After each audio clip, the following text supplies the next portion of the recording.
She found them in the bathroom, at her own mother's funeral, her husband, and her best friend of 15 years, 7 months pregnant, standing in the doorway, watching her entire life shatter like glass on tile. He wanted a divorce. Said she couldn't afford a lawyer, said she had nothing. What he didn't know, what nobody knew, her adoptive mother, the woman who clipped coupons and drove a 12-year-old car, had been hiding a secret for 32 years. A secret worth $1.3 trillion. They threw her away like garbage. They mocked her at her lowest moment. They tried to take her baby. But the woman they destroyed was about to become the most powerful person they had ever met. This is the story of Eleanor Whitmore, a pregnant wife betrayed at her mother's grave, a hidden fortune that changed everything. And a revenge so perfect, she didn't even have to lift a finger. Stay until the end. Because what happens to the cheating husband and the backstabbing best friend? You won't believe it. Lesson and meaning. This story teaches us one powerful truth. The people who throw you away don't get to decide your worth. Your value isn't determined by those who failed to see it. Sometimes losing everything is how you find yourself. Sometimes the worst betrayal leads to the greatest freedom. And sometimes the person everyone underestimated becomes the one who rises highest. If you're going through a difficult time right now, remember this. The door that closes behind you might be opening a path you never imagined. Your strength isn't measured by what happens to you. It's measured by what you do next. You are stronger than you know. The champagne glass shattered against the bathroom tile. Through the door, Ellie heard her husband's voice, and then her best friend's moan. She stood frozen in the hallway of her childhood home, the same hallway where she had learned to walk, the same hallway where her mother Rose had chased her with tickling fingers, the same hallway where, just 3 days ago, the paramedics had wheeled out a body bag. Her mother was dead. Cancer had taken Rose Bellingham at 68 years old, and now, at her wake, with 50 mourners eating finger sandwiches in the living room, Ellie's husband was in the guest bathroom with her best friend. She knew those sounds. She knew both voices. Her hand trembled as it reached for the doorknob. Part of her screamed to turn around, to pretend she hadn't heard, to go back to accepting condolences and nodding at stories about what a wonderful woman Rose had been. But Ellie's feet wouldn't move backward. They only moved forward. The door wasn't locked. Grant had Vivian pressed against the vanity. Her black funeral dress was hiked up around her waist. His wedding ring caught the light from the window, the same ring Ellie had placed on his finger 6 years ago. For 3 heartbeats, nobody moved. Then Ellie spoke. Her voice came out flat, emotionless, like she was reading a grocery list. My mother is dead. She's been dead for 3 days. Grant's face went white. He stumbled backward, fumbling with his belt. Vivian's perfectly applied makeup was smeared. Her lipstick was on Grant's collar. Ellie? Grant held up his hands like she was pointing a gun at him. Ellie, calm down. You're pregnant. Think about the baby. The baby. As if she could forget the baby. 7 months pregnant, and her belly stretched tight against her black maternity dress. The same belly that Grant had rubbed just last week, talking about names and nursery colors. Vivian started crying, perfect tears rolling down perfect cheeks. I'm so sorry, Ellie. Her voice was breathy, practiced. It just happened. We didn't mean for you to find out like this. Find out like this. Like there was a good way. Like there was a PowerPoint presentation scheduled for next Tuesday. Like there was a greeting card for this occasion. Something inside Ellie disconnected. She felt herself float up and away from her body. She watched from somewhere near the ceiling as the pregnant woman in the black dress turned and walked back down the hallway. She returned to the wake. She smiled at mourners. She accepted another casserole from Mrs. Henderson next door. She nodded when Grant's mother Lorraine said something about Rose being in a better place now. Her body operated on autopilot, while her mind split in two. The wait continued for another 3 hours. Ellie shook hands. She hugged distant relatives. She thanked people for coming. She did everything a grieving daughter was supposed to do. Grant and Vivian eventually emerged from the bathroom. Separately, of course. Vivian had fixed her makeup. Grant had buttoned his shirt correctly. They moved through the room like nothing had happened. Like Ellie hadn't seen what she saw. At 8:30 that evening, the last mourner finally left. Ellie stood in the kitchen, washing dishes. The same kitchen where Rose had taught her to make apple pie at age 8.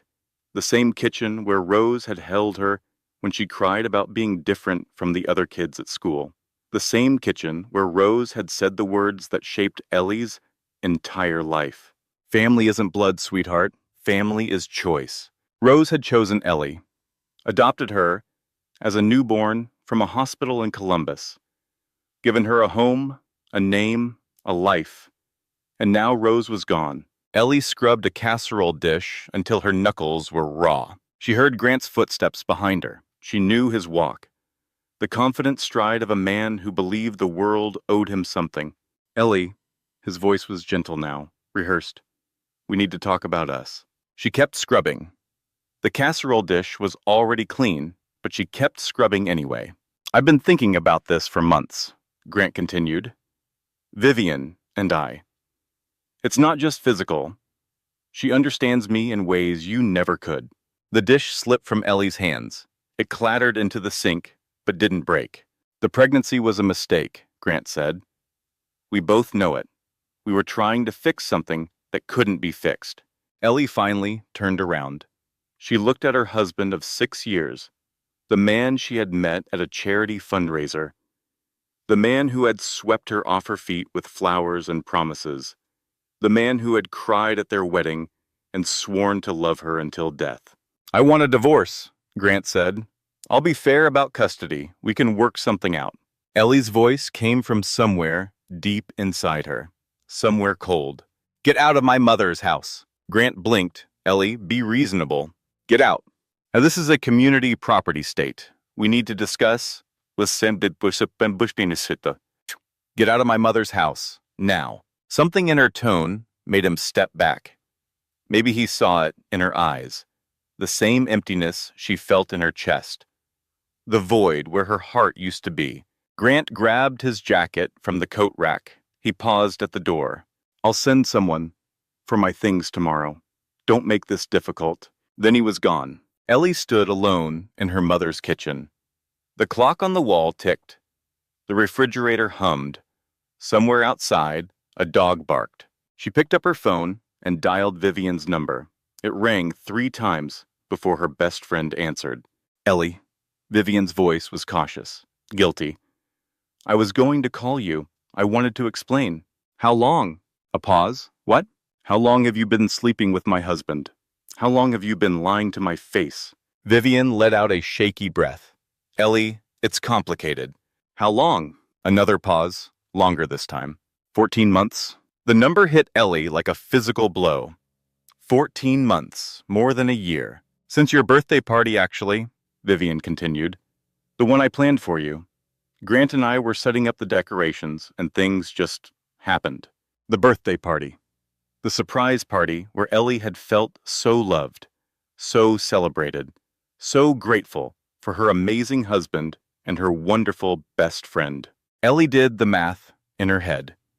She had announced her pregnancy at Thanksgiving. Grant had seemed so happy. He had picked her up and spun her around.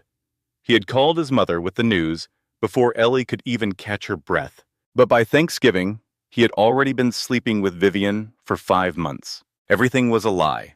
The joy on his face, the nursery planning, the baby names written on napkins during Sunday brunch, all of it, a lie. Ellie? Vivian's voice was small. Are you still there? Ellie ended the call without responding. She walked to the bathroom. Not the guest bathroom where she had found them.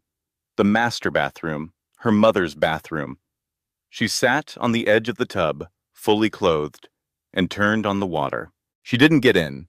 She just sat there, staring at the wall where Rose's cross-stitch hung in a simple wooden frame. Home is where they love you. Rose had made that cross-stitch when Ellie was 10 years old. She had hung it in every bathroom of every house they had ever lived in, even the cramped apartment during the lean years when Rose worked 2 jobs to keep food on the table. Home is where they love you. Ellie's phone buzzed. A text from Grant. I'll send someone for my things tomorrow. Don't make this difficult. Don't make this difficult. As if she had created this situation. As if she had asked for this betrayal. As if she were the unreasonable one. She sat on the edge of that tub until the water ran cold. Then she turned off the faucet and went to her childhood bedroom. She lay down on the bed where she had slept 1,000 nights. She stared at the ceiling where Rose had painted glow-in-the-dark stars when Ellie was afraid of the dark. She didn't cry. She was too empty to cry. I'm not crazy. This is happening. My husband and my best friend. At my mother's funeral. The stars glowed faintly green above her. Rose had painted them 25 years ago, but they still worked. They always worked. Somewhere in the house, a floorboard creaked. Just the old house settling. But for a moment, Ellie could pretend it was Rose's footsteps. Rose coming to check on her, like she had 1,000 times before. But Rose was never coming back, and neither was the life Ellie thought she had. She placed her hand on her belly.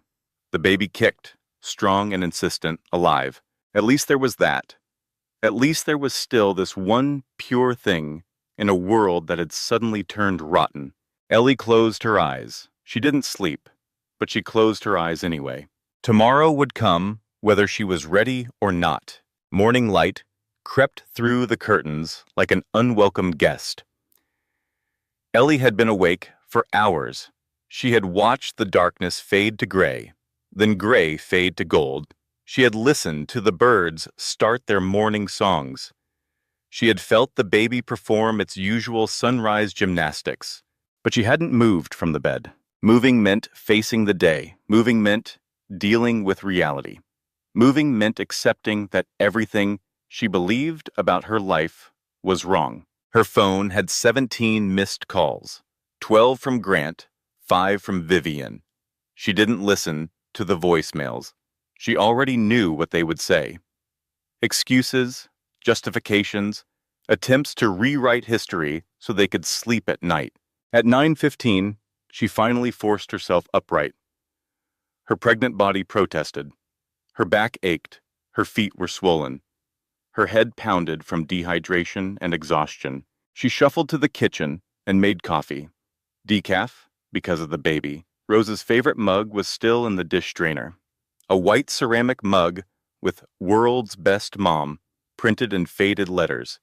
Ellie had given it to her for Mother's Day when she was 7 years old. She poured the coffee into that mug. She sat at the kitchen table. She stared at nothing. The doorbell rang at 10 o'clock. Through the window, she could see a man in a moving company uniform. Ellie opened the door. "Mrs. Whitmore?" The man consulted his clipboard. "I'm here to pick up some items. Your husband arranged it." Of course he did. Grant was nothing if not efficient. "The garage," Ellie said. "His golf clubs are in the garage. That's all he's getting today." The man looked uncomfortable. "Ma'am, I have a list here. Several boxes of clothes, some electronics, a few pieces of furniture. Golf clubs, garage, that's all." Something in her voice made the man nod quickly. He retrieved the golf clubs and left within 10 minutes. Ellie watched his truck drive away. Then she went back to her cold coffee. The house phone rang, the landline that Rose had insisted on keeping, even though everyone used cell phones now. Ellie almost didn't answer it, but she saw the name on the caller ID. Theodore Ashford, Rose's attorney. "Mrs. Whitmore." Theodore's voice was formal but kind. "I hope I'm not calling too early." "It's fine. I wanted to express my condolences again. Your mother was a remarkable woman." "Thank you." A pause. Theodore cleared his throat. "Mrs. Whitmore, there are some matters we need to discuss. Regarding your mother's estate. Would you be able to come to my office this afternoon?" "Her estate?" Ellie frowned. Rose had lived simply. This modest house, her 12-year-old Honda, a small retirement account from her years as a receptionist at a medical clinic. I didn't think there was much to discuss. Another pause, longer this time. Mrs. Whitmore, I think it would be best if we spoke in person. There are complexities. Complexities? What complexities could there possibly be? I'll be there at 2, Ellie said. She spent the next few hours wandering through the house. She touched the worn couch that Rose had refused to replace. She opened the pantry filled with generic brand cereal and canned vegetables. She ran her fingers along the chipped kitchen counter that Rose had meant to fix for years, but never did.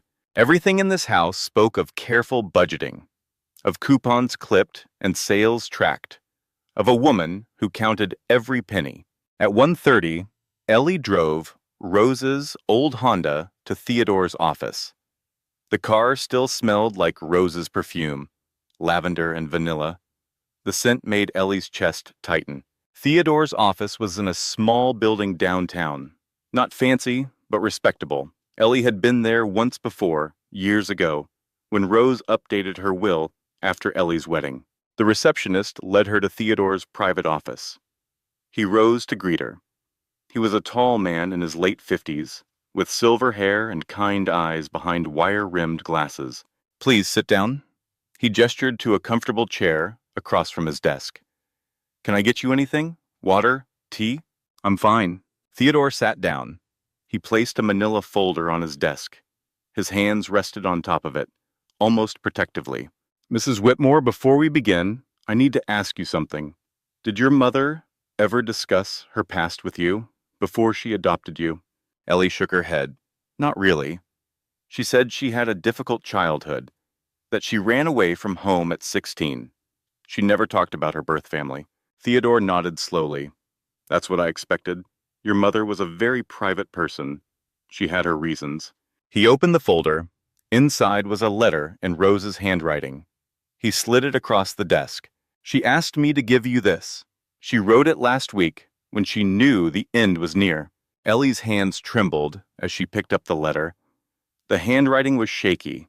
Rose's fine motor control had been failing in her final days, but the words were clear. My darling Eleanor, there are things I should have told you long ago. I was afraid you'd see me differently, afraid you'd think I lied to you, but I never lied. I simply omitted. When I adopted you, I was already wealthy beyond measure. I built a company that I sold for more money than either of us could spend in 100 lifetimes. I've kept it hidden for 32 years because I wanted you to know you were loved for yourself, not for what I could give you. The full truth is with Theodore. Please don't be angry with an old woman who only wanted to be your mother. All my love, forever, Rose. Ellie read the letter 3 times. The words didn't make sense. Wealthy beyond measure, more money than they could spend in 100 lifetimes. This from a woman who had driven a 12-year-old car and clipped coupons until her hands couldn't hold scissors anymore. I don't understand, Ellie said. Theodore took a deep breath. Your mother, before she adopted you, built a pharmaceutical company from nothing. She was a brilliant chemist, self-taught. She developed a drug that revolutionized the treatment of certain blood disorders. She sold the company when she was 35 years old, but she retained patents and made strategic investments. Ellie stared at him. A pharmaceutical company? One of the most successful startups in Ohio history. She sold it to a major corporation and then spent the next 3 decades growing her fortune through anonymous investments. Real estate, technology, clean energy. She had holdings in companies you would recognize instantly. But she lived in a 3-bedroom house. She drove a Honda. She chose to live that way. She could have bought mansions, private jets, anything she wanted, but she didn't want those things. She wanted a simple life with her daughter. Ellie's mind was spinning. None of this was possible. None of this was real. How much? Her voice came out as a whisper. How much is the estate worth? Theodore met her eyes. His expression was serious. As of yesterday's market close, your mother's estate is valued at approximately $1.3 trillion. The room tilted. Ellie gripped the armrests of her chair. $1.3 trillion. Not million. Not billion. Trillion. That's not possible. I assure you, it's quite real. Your mother spent decades hiding her wealth. She created shell companies and blind trusts. She donated anonymously to hundreds of charities, but she kept the core of her fortune intact. And she left all of it to you. The letter slipped from Ellie's fingers. It floated to the floor like a leaf. Why? Ellie's voice cracked. Why would she hide this? Theodore's expression softened. Your mother was adopted herself. When she was young, her adoptive family discovered that her birth parents had been wealthy. They used her, manipulated her, tried to claim inheritance money that wasn't theirs. She ran away at 16 to escape them. She built everything herself, from nothing, and she swore that her child would never be a target. Ellie thought of all the birthdays with homemade cakes, all the Christmases with carefully budgeted gifts, all the times Rose had said they couldn't afford something, when really she could have bought anything in the world. It was all for her, all to make sure Ellie knew she was loved for herself. There's more, Theodore said gently, but perhaps we should take a break. This is a lot to process. Ellie shook her head. Tell me everything. Theodore explained for the next 2 hours. The pharmaceutical company, the patents, the investments, the charitable foundations that Rose had funded anonymously for decades. Hospitals, orphanages, women's shelters, college scholarships for foster children. Rose hadn't just made money. She had quietly changed thousands of lives without ever taking credit for any of it. When Theodore finally finished, Ellie sat in silence. The afternoon sun had shifted across the room. Shadows lengthened on the walls. What happens now? She asked. Now we begin the process of transferring the estate to you. It will take time. The will needs to be filed with the probate court. Once that happens, the information becomes public record. Public record, which meant Grant would find out. How long before it becomes public? Theodore considered. We can delay for a few weeks, perhaps a month, but eventually the world will know. Ellie thought about Grant, about his demands for a divorce, about his claims that she couldn't afford an attorney, about his smug confidence that he held all the cards. He had no idea, none at all. Delay it, Ellie said, as long as possible. Theodore nodded. There's one more thing. Your mother left specific instruction for me. She said, and I quote, "When the wolves circle, remind Eleanor that she is stronger than she knows." Stronger than she knows. Rose had said those exact words on her last lucid day. Ellie had thought she was talking about death, about grief. But Rose had known. She had known that Grant would leave. Maybe not the details, but she had seen something, sensed something, and she had tried to prepare her daughter. Ellie picked up the letter from the floor. She folded it carefully and put it in her purse. Thank you, Theodore. There's much more to discuss, but it can wait until you've had time to absorb all this. Ellie drove home in a daze. The Honda's engine rattled over a bump in the road. The air conditioning wheezed. The radio only worked on 3 stations. $1.3 trillion. And she was driving a car that was older than some of her former coworkers. She pulled into the driveway of the modest colonial house, the house where she had grown up, the house where Rose had taught her to ride a bike in the backyard, the house where every single memory of her childhood lived. She walked through the rooms with new eyes, the worn couch, the generic cereal, the chipped counter. All of it was a choice. Rose had chosen simplicity, chosen authenticity, chosen love over luxury. Ellie opened Rose's closet. Plain dresses, sensible shoes, one beautiful silk scarf, emerald green, folded neatly on the top shelf. It was a gift, Rose had always said about that scarf, from someone I loved very much. Now Ellie wondered who had given it to her. What story lay behind that single extravagance in a closet full of practical clothes? She would probably never know. Some secrets Rose had taken to her grave, but not the big one. The big secret was out now, at least to Ellie. She sat down on Rose's bed, the same bed where Rose had read her stories as a child, the same bed where Rose had held her during thunderstorms, the same bed where just 1 week ago Rose had taken her final breath. They threw me away. Grant and Vivian, they threw me away like garbage. Let them think I'm nothing. Let them think they won. For the first time since finding Grant and Vivian in the bathroom, Ellie felt something other than emptiness. A small spark, not hope, exactly, something colder, something harder, determination. She was going to survive this, not just survive it. She was going to emerge stronger than before. Rose had given her the tools. All she had to do was learn how to use them. 3 days passed, each one longer than the last. Ellie spent them reading. Theodore had sent over boxes of documents, financial statements, investment portfolios, corporate records, charitable foundation reports, the paper trail of Rose's secret life. The more Ellie read, the more amazed she became. Her mother hadn't just made money. She had made it strategically, ethically, brilliantly. She had invested in companies that developed life-saving medicines. She had funded research into clean energy.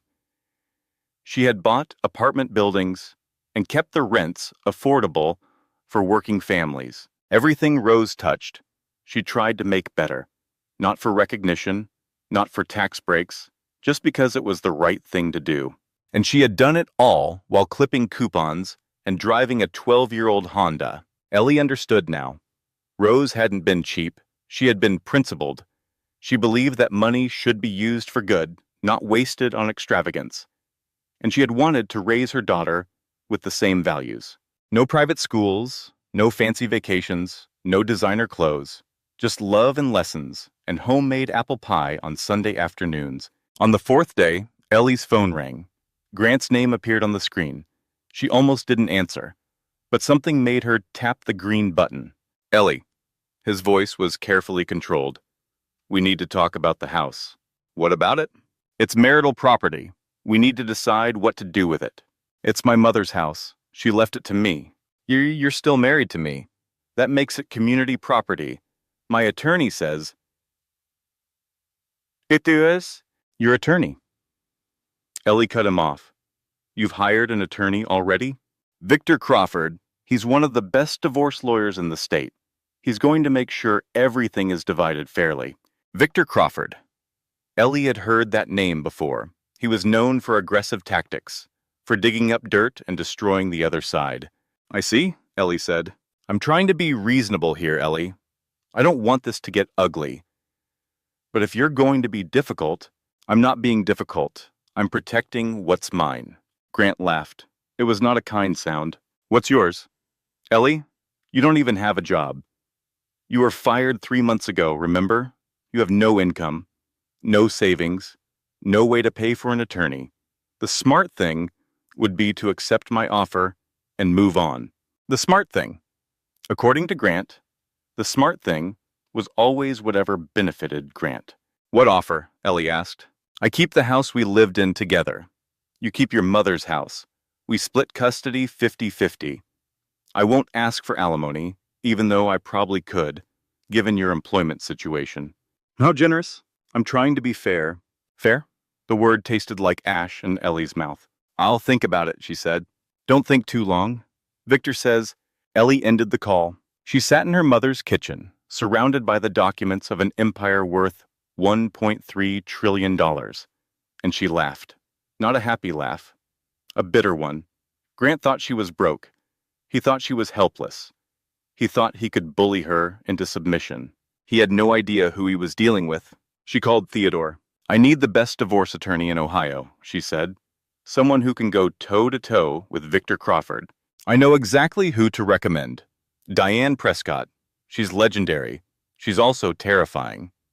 And she wins. Set up a meeting. That afternoon, Ellie did something she had been avoiding.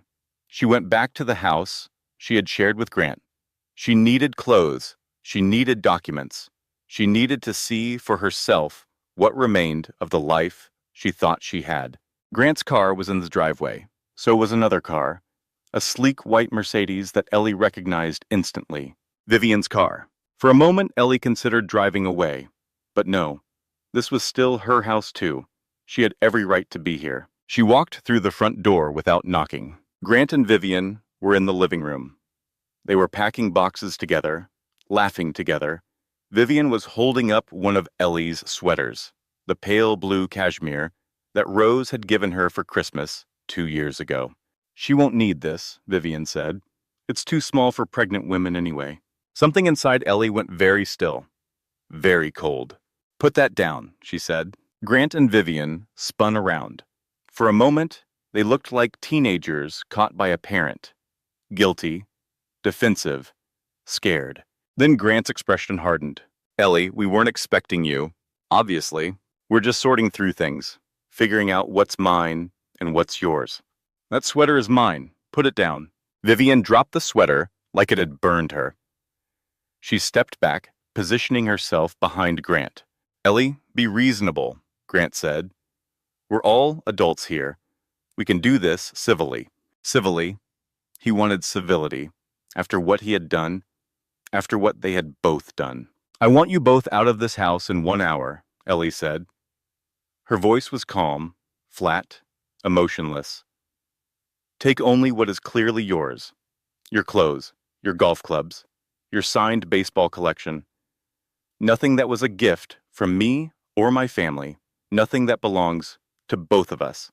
My attorney will be in touch about the rest." Grant's face reddened. "Your attorney? Ellie, you can't afford an attorney. You're unemployed. You don't have any money. Anymore." He didn't say the word, but it hung in the air. Ellie had lost her job at the nonprofit 3 months ago. "Budget cuts," they said. She had been looking for work, but Rose's illness had consumed everything. Grant thought he knew her situation. He thought he held all the power. Ellie almost smiled. "1 hour," she repeated, "and don't come back without a court order." She turned and walked out the door. She could hear Grant sputtering behind her, hear Vivian whispering something, but she didn't look back. She drove to a coffee shop 2 blocks away. She ordered a decaf latte and sat by the window. She watched the minutes tick by on her phone. Exactly 1 hour later, she drove back to the house. Grant's car was gone. So was Vivian's Mercedes. They had taken several boxes, but they had left more than they took. Good. Ellie packed a suitcase of her own clothes. She gathered important documents from the filing cabinet. She found her grandmother's pearls in the jewelry box and put them around her neck. Then she left. She didn't look back. That night, alone in her mother's house, Ellie allowed herself to remember. Not the recent memories, not the betrayal and the lies. The older memories, the ones that hurt in a different way. She remembered the first time she met Vivian, freshman year of college. They had been randomly assigned as roommates in a cramped dorm room. Vivian had been crying because she missed her family. Ellie had made her hot chocolate and told her silly jokes until the tears stopped. They had been inseparable after that. 4 years of college, 10 years of friendship, bridesmaid at each other's weddings. Vivian had thrown Ellie's baby shower just last month, and the whole time she had been sleeping with Ellie's husband. Every memory was poison now. Every laugh, every hug, every late-night conversation about hopes and dreams. All of it had been happening while Vivian was betraying her in the worst possible way. Ellie remembered her wedding day, how Vivian had helped her with her dress, how Vivian had said, "Grant is so lucky," but her eyes had been cold. Ellie had told herself she imagined it. She had made excuses. She had believed what she wanted to believe. She remembered Grant's complaints about Rose, how he had said her mother was too involved in their lives, how he had resented the Sunday dinners and the holiday visits. "Your mother smothers you," he had said once. "You need to cut the cord." But Rose was dying. Rose was the only parent Ellie had ever known, and Grant had wanted her to abandon her mother so he could have more time with his mistress. She remembered Rose's last lucid day, how she had gripped Ellie's hand with surprising strength, how her eyes had been clear and fierce despite the morphine. "You're stronger than you know," Rose had said. Remember that. When the wolves circle, you're stronger than you know. At the time, Ellie had thought she meant death, grief, the inevitable pain of losing a parent. But Rose had seen something, known something. Maybe she had noticed the way Grant looked at the Vivian. Maybe she had overheard a phone call that shouldn't have happened. Maybe she had simply recognized the smell of betrayal from her own experience long ago. Whatever the reason, Rose had tried to prepare her daughter, had left her the tools to fight back, had trusted her to be strong enough to use them. Ellie sat in Rose's chair in the living room, the chair where Rose had read 1,000 books, the chair where Rose had dozed off watching old movies on late Sunday nights, the chair where Rose had spent her last weeks at home before the hospital became necessary. The fabric still smelled like lavender and vanilla. Every memory she had was now a question. The birthday parties on this kitchen table, the grocery shopping trips where Rose compared prices for 20 minutes, the coupon clipping sessions that had seemed so tedious as a child. All of it was real, and all of it was incomplete. The surface of a lake that hid an ocean underneath. Who was the woman she called Mom? Not the receptionist who worked double shifts, not the careful budgeter who counted every penny, but the brilliant chemist who built an empire, the secret philanthropist who changed thousands of lives, the strategic investor who turned millions into trillions. Rose had been all of those people, and she had hidden most of herself so that Ellie could have a normal childhood. The sacrifice of it took Ellie's breath away. She picked up her phone. She pulled up the text message from Grant. I'll send someone for my things tomorrow. Don't make this difficult. She typed a response, deleted it, typed another, deleted that too. Finally, she put the phone down without sending anything. Let him wait, let him wonder, let him think she was broken and helpless. Because when the wolves circled, the prey that survived was the one they underestimated. 2 weeks passed. 2 weeks of reading documents and meeting with lawyers and slowly learning the shape of an empire she never knew existed. Diane Prescott's office was in a high-rise downtown. The waiting room was decorated in expensive minimalism. The receptionist offered Ellie sparkling water in a crystal glass. Diane herself was a small woman in her mid-50s with silver hair and the eyes of a hawk. She shook Ellie's hand with a grip that was stronger than expected. Theodore told me about your situation, Diane said. All of it, including the parts that aren't public yet. And I have to say, Mrs. Whitmore, this is going to be the most interesting divorce case I've handled in 30 years. They sat in Diane's corner office. The view showed the city skyline. The desk was neat as a surgical table. Tell me everything, Diane said. From the beginning, Ellie talked for 2 hours. About Grant, about Vivian, about the funeral and the bathroom and the devastating betrayal, about Rose's secret fortune and the letter that changed everything. Diane listened without interrupting. She took notes on a yellow legal pad. When Ellie finally finished, Diane set down her pen. Your husband has made several mistakes already, Diane said. He's hired Victor Crawford. Victor is aggressive, but he's sloppy. He wins through intimidation, not preparation. He assumes his opponents will fold. Grant said, Victor was one of the best in the state. Victor is one of the most expensive in the state. That's not the same thing. Diane's smile was thin. I've beaten him 4 times. He's beaten me once, and that once was because my client lied to me about hidden assets. I won't lie to you. I know you won't. Theodore made that clear. Diane leaned forward. Here's what's going to happen. Grant is going to assume you're broke and helpless. He's going to file aggressive motions designed to intimidate you into settling quickly. He's going to claim you were an inadequate wife, an inadequate partner, whatever narrative makes him look like the victim. That's absurd. Of course it is. But it's also predictable. And predictable opponents are easy to defeat. Diane picked up a document from her desk. This is what Victor filed yesterday. It's a motion claiming that your mother's house is marital property because you did not own it independently before your marriage. He's also requesting that you pay Grant's attorney's fees, citing your voluntary unemployment. My mother was dying. I quit my job to take care of her. I know, and will present that evidence. But here's the interesting part. Diane slid another document across the desk. This is a declaration from Vivian Caldwell supporting Grant's motion. Ellie felt her stomach drop. What does it say? Vivian claims that you were emotionally unstable throughout your marriage, that you accused Grant of affairs multiple times without cause, that you were paranoid and controlling, that you neglected your husband to focus on your mother's approval. None of that is true. I know, but Vivian has known you for 15 years. She knows your insecurities, she knows your fears, and she's using them against you. Ellie read Vivian's declaration. It was 12 pages long. 12 pages of lies and half-truths and carefully twisted memories. Vivian had weaponized their friendship. Every vulnerable moment Ellie had shared was now evidence of instability. This is character assassination, Ellie said. Yes, it's also discoverable. Diane's hawk eyes gleamed. Everything Vivian claims in this declaration, we can investigate. Every date, every conversation, every supposed incident of paranoia. And when we prove she's lying under oath, she'll face consequences. Significant consequences. Perjury is a serious matter.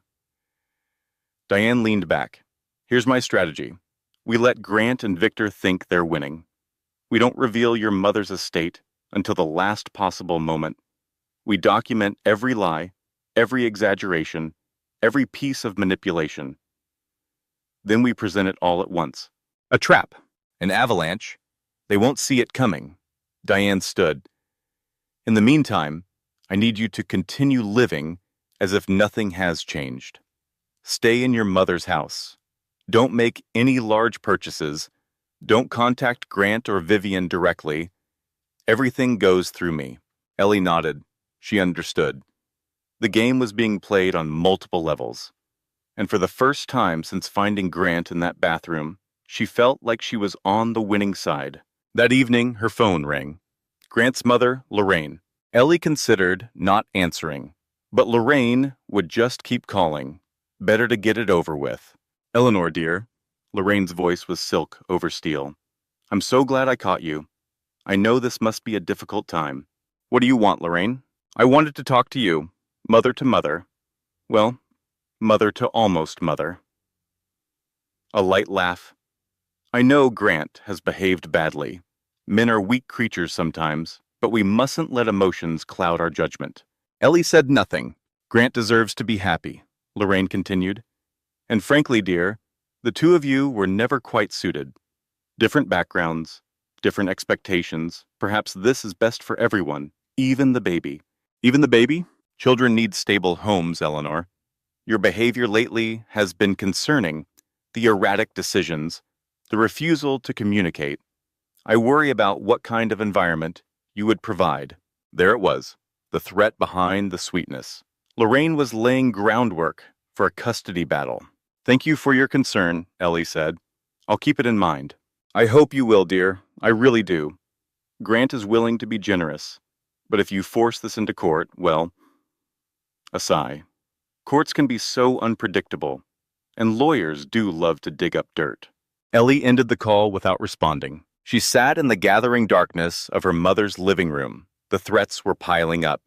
Grant, Victor, Vivian, Lorraine, all of them circling, all of them assuming she was weak. They had no idea what was coming. The next morning, Ellie received a call from Theodore. There's something you should know, he said, about Grant's law firm. What about it?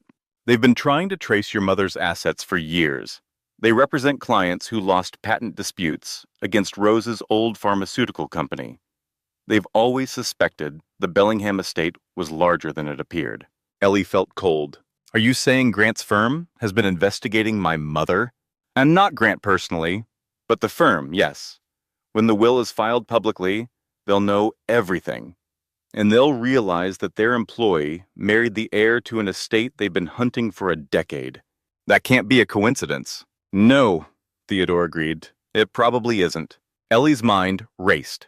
Had Grant known about Rose's money? Had he married Ellie, hoping to gain access to a hidden fortune? Was their entire relationship based on a suspicion that never panned out? I need to think, she said. Take your time. But remember, the will filing can only be delayed so long. We have perhaps 3 more weeks before it becomes public. 3 weeks. 3 weeks to prepare. 3 weeks to build her case. 3 weeks before the world learned who Rose Bellingham really was, and who her daughter was about to become. The days grew shorter. September faded into October. The leaves on the old maple tree in Rose's backyard turned gold and red, then drifted to the ground like paper memories. Ellie was 8 months pregnant now. The baby kicked constantly, strong and insistent, impatient to enter a world that had no idea she was coming. Theodore sent more documents, thousands of pages detailing Rose's business dealings, investment strategies, patent agreements, corporate structures so complex they gave Ellie headaches. But she read everything. Every word, every footnote, every appendix. If she was going to inherit an empire, she needed to understand how it worked. Diane called with updates. Grant's legal team had filed 3 more motions, each one more aggressive than the last. They wanted the house, they wanted the car, they wanted Ellie to undergo a psychological evaluation. They're trying to establish a pattern, Diane explained. If they can convince a judge that you're mentally unstable, they have grounds for full custody, based on Vivian's lies, based on what they claim is testimony from your closest friend. That's why we need witnesses who can counter her narrative. Most of my friends are Grant's friends too, or Vivian's. There must be someone, a coworker, a neighbor, anyone who can speak to your character. Ellie thought. Most of her relationships had been filtered through Grant or Vivian. The toxic friendship had been so consuming that she had neglected other connections. But there was one person, Charlotte Henderson. They had worked together at the nonprofit before Ellie was laid off. Charlie, as everyone called her, had always been honest, sometimes painfully so. I might know someone, Ellie said. She called Charlie that afternoon. Ellie Whitmore. Charlie's voice was warm, surprised. I've been meaning to reach out. I heard about your mom. I'm so sorry. Thank you. And I heard about Grant and Vivian. Charlie's tone hardened. That woman is a snake in Prada. Always has been. You never said anything. Would you have believed me? Ellie paused. No, probably not. That's the thing about snakes. They're real good at looking like silk scarves until they're wrapped around your neck. Charlie sighed. So what can I do for you? I'm guessing this isn't just a catch-up call. Ellie explained the situation. Not everything. Not the inheritance. But enough for Charlie to understand what was at stake. Let me get this straight, Charlie said. Grant cheated on you with your best friend at your mother's funeral while you were 7 months pregnant, and now he's trying to paint you as the crazy one. That's the summary. I will absolutely testify for you. I'll testify in court. I'll testify on television. I'll write it in the sky, if that helps. Charlie's voice was fierce. I saw you at work every day for 3 years. You were the most stable, competent, reliable person in that office. Anyone who says different is lying through their teeth. For the first time in weeks, Ellie felt tears prick her eyes. Not tears of sadness, tears of gratitude. Thank you, Charlie. Don't thank me, just win. A few days later, Charlie came to visit. She brought groceries. She brought baby supplies. She brought her particular brand of blunt honesty that cut through nonsense like a knife. They sat in Rose's kitchen drinking decaf coffee while Charlie surveyed the modest surroundings. So this is where you grew up, Charlie said. Home sweet home. It's nice. Cozy. Charlie glanced around. Your mom kept it simple, huh? She believed in living within her means. Ellie almost laughed at the understatement. She was practical that way. I wish I could have met her. She sounds like she was something special. She was. They talked for hours. About the divorce, about Grant's tactics, about Vivian's betrayal. Charlie had strong opinions about all of it. You know what burns me the most? Charlie said. It's not the cheating. Men cheat. It's disgusting, but it happens. What burns me is Vivian. That woman was supposed to be your sister, and she stabbed you in the back while smiling to your face. 14 months, Ellie said. They were together for 14 months before I found out. 14 months of lies, 14 months of pretending. Every time she hugged you, every time she asked about your marriage, every time she gave you advice. Charlie shook her head. That takes a special kind of evil. Ellie had thought the same thing, many times, late at night when she couldn't sleep, and the memories replayed in her mind like a horror movie. I trusted her, Ellie said quietly, more than almost anyone. I know, and that's why it hurts so much. Charlie reached across the table and squeezed Ellie's hand. But here's the thing. You're going to survive this. You're going to come out the other side stronger than you were before, and they're going to regret every single thing they did to you. Ellie wanted to believe her. She desperately wanted to believe that there was light at the end of this tunnel. But right now, all she could see was darkness. That night, Ellie received the latest filing from Grant's lawyers. It was worse than anything before. Victor Crawford had hired a private investigator. They had dug through Ellie's past, her college records, her employment history, her medical records from a brief period of therapy after a family friend died when she was 22. They were using grief counseling as evidence of mental instability.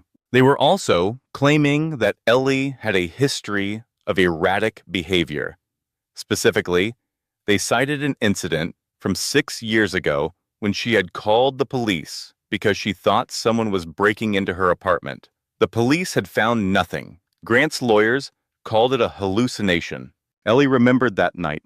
She had heard noises, strange noises. Grant had been out of town for work. She had been scared and alone, and she had done the reasonable thing. But now it was evidence that she was crazy. And there was more. Vivian had provided additional declarations, more lies, more twisted memories, more poison. Ellie sat in her mother's chair and read every word. The character assassination was thorough, professional, designed to make her look unfit for custody. They wanted to take her baby away. The thought crystallized something inside her, a cold clarity that cut through the fog of grief and betrayal. They could come for her house. They could come for her money. They could destroy her reputation and drag her name through the mud. But they would not take her child. She called Diane. I read the filing, Ellie said. I was just about to call you. It's bad, but it's also desperate. Victor is throwing everything at the wall to see what sticks. They're using my grief counseling against me, which is actually privileged information that they obtained improperly. We can file a motion to have it excluded. Diane's voice was calm, confident. They made a mistake. They're too aggressive. They're not thinking clearly. Because they think I have nothing to fight with. Exactly. And when we reveal what you actually have, their entire case falls apart. A pause. Ellie, I need to ask you something, and I need you to answer honestly. Go ahead. Is there anything in your past that could be used against you? Anything at all? Because if there is, I need to know now so we can prepare.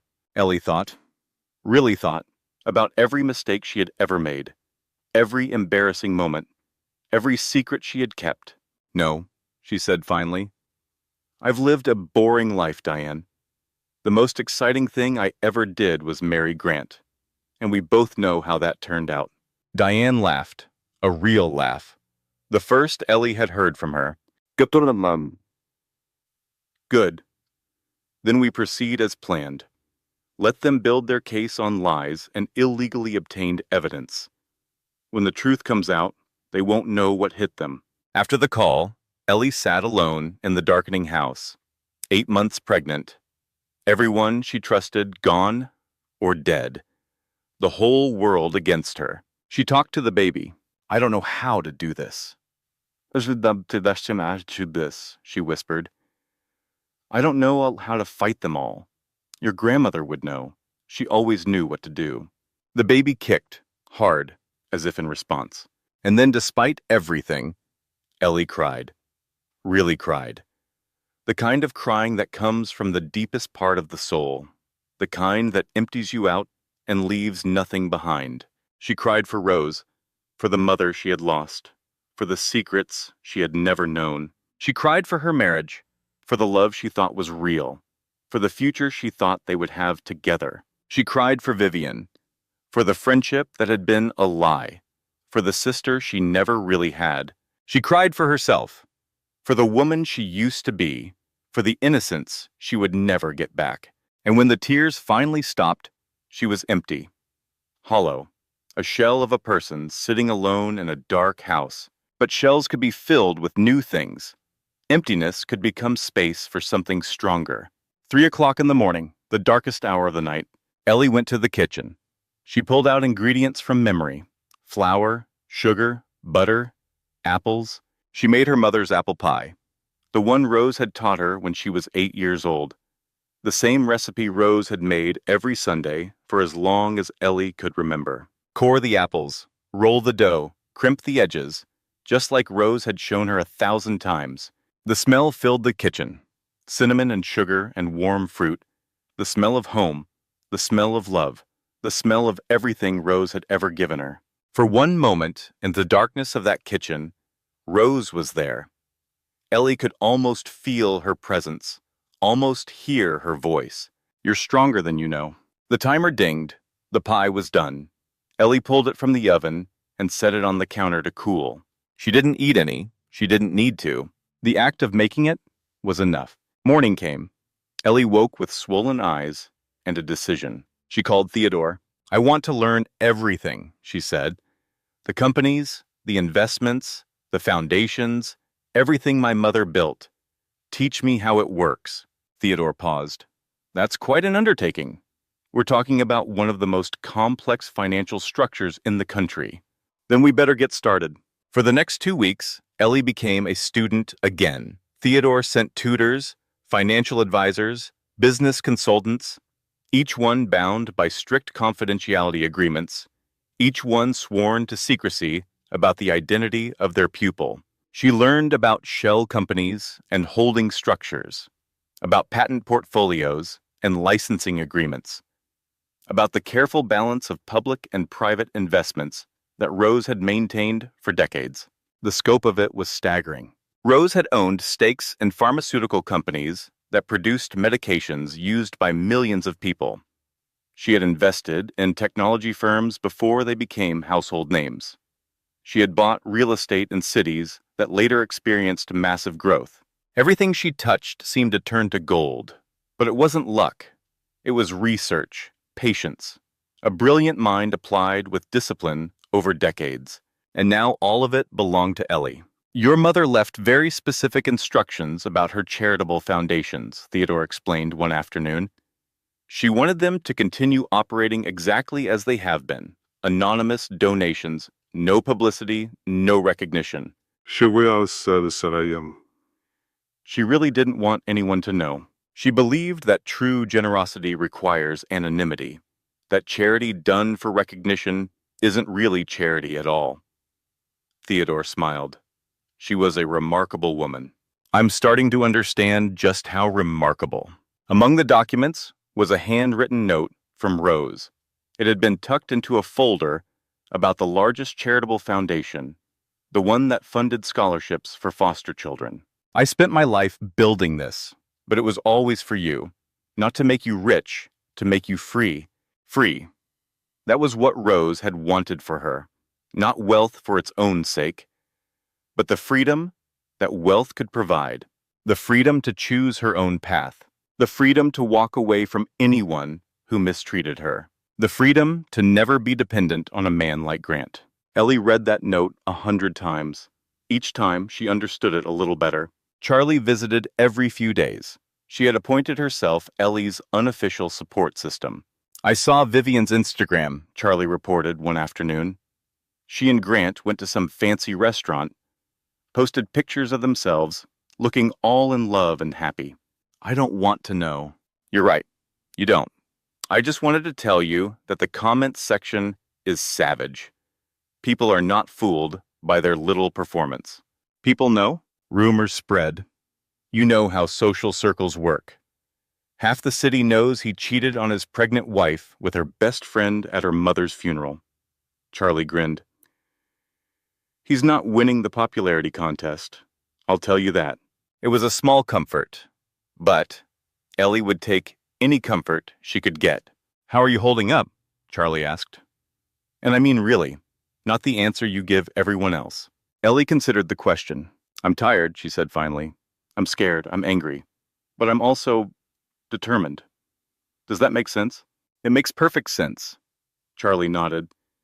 You're finding your spine? Some people never do. They just let life knock them down and stay down. But you're getting up. I don't have a choice. I have a baby to think about. You always have a choice. You could have crumbled. You could have accepted Grant's settlement and walked away. But you didn't. Charlie's eyes were serious. That's strength, Ellie. Real strength. The kind that comes from inside. Ellie touched her belly. The baby was active today, moving constantly. I'm naming her Rose, Ellie said. Charlie smiled. After your mom? She's the strongest person I ever knew. I want my daughter to carry some of that with her. Rose Whitmore. Charlie tested the name. I like it. It sounds like someone who doesn't take crap from anyone. That's exactly what I'm hoping for. 2 days later, something unexpected happened. Ellie received a letter. Not an email. A physical letter, handwritten on expensive stationery. The return address was a name she didn't recognize. Bennett Holloway. The letter was brief. Dear Mrs. Whitmore, you don't know me, but I knew your mother well. There are things you should know about her business interests. Things that may affect your current situation. I would like to meet with you, if you're willing. I believe I can help. Respectfully, Bennett Holloway. Ellie showed the letter to Theodore. Bennett Holloway, Theodore said slowly. I know that name. He was your mother's business partner in the early days. They parted ways about 20 years ago. Why did they part ways? Your mother never told me the details. She just said that Bennett had made a mistake and she couldn't continue working with him. Should I meet with him? Theodore considered. Your mother trusted him once, and if he knows something about her business that could help you, it might be worth hearing what he has to say. Ellie agreed. She sent a reply suggesting they meet at a coffee shop downtown. A public place. Neutral ground. Bennett Holloway turned out to be a man in his early 40s, with gray, streaked hair and tired eyes. He was well-dressed, but not flashy. He ordered black coffee and waited for Ellie to sit down before speaking. Thank you for meeting me, he said. I wasn't sure you would. I'm curious about what you have to say. Bennett nodded. Fair enough. I'll be direct. He took a breath. Your mother saved my life, and then I betrayed her trust. Ellie said nothing. She waited. 20 years ago, I was an alcoholic, a gambler. I was about to lose everything. Your mother found out. Instead of cutting me loose, she paid my debts. She sent me to treatment. She gave me a second chance. That sounds like her. It was her. Exactly her. Bennett's eyes were wet. And how did I repay her? I almost sold information about her identity to a reporter for gambling debts that piled up again after I relapsed. She found out before it happened. She stopped it. What did she do? She paid the debts again. She made sure the reporter lost interest, and then she never spoke to me again. Bennett's voice cracked. I've spent the last 20 years trying to earn that second chance she gave me. I never got the opportunity to apologize. She died before I could tell her how sorry I was. Ellie absorbed this. It fit with what she knew of Rose, the quiet generosity, the willingness to help even those who had hurt her, the combination of strength and compassion that defined everything she did. Why are you telling me this now? Because I know things that could help you. Things about your mother's business. Things about the people who have been hunting her fortune for years. Ellie's attention sharpened. What people? Grant's law firm, Crawford and Associates. They've had investigators trying to trace your mother's assets for over a decade.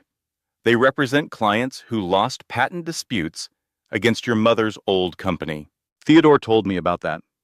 Did Theodore tell you that Grant was assigned to the Bellingham case 3 years before you met him? The coffee shop suddenly felt very cold. No, Ellie said slowly. He didn't tell me that. Grant wasn't assigned to your mother's case specifically, but he worked on related matters. He knew there was a mystery fortune connected to the Bellingham name. Bennett leaned forward. I can't prove that he targeted you deliberately, but the timing is suspicious. Ellie's mind raced. She had met Grant at a charity fundraiser. He had approached her. He had been charming and attentive and had seemed so interested in everything about her, including her family, including her mother. Why are you helping me? Ellie asked. Because I owe your mother a debt I can never repay, and because helping you is the only way I can try. Bennett met her eyes. I have documentation, records, things your mother shared with me before I betrayed her. If you want them, they're yours. What kind of records? Evidence of how your mother's competitors tried to undermine her. Names, dates, connections.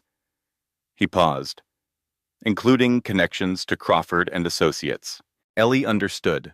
Bennett was offering her ammunition. Send everything to my attorney, she said, Diane Prescott. I know Diane.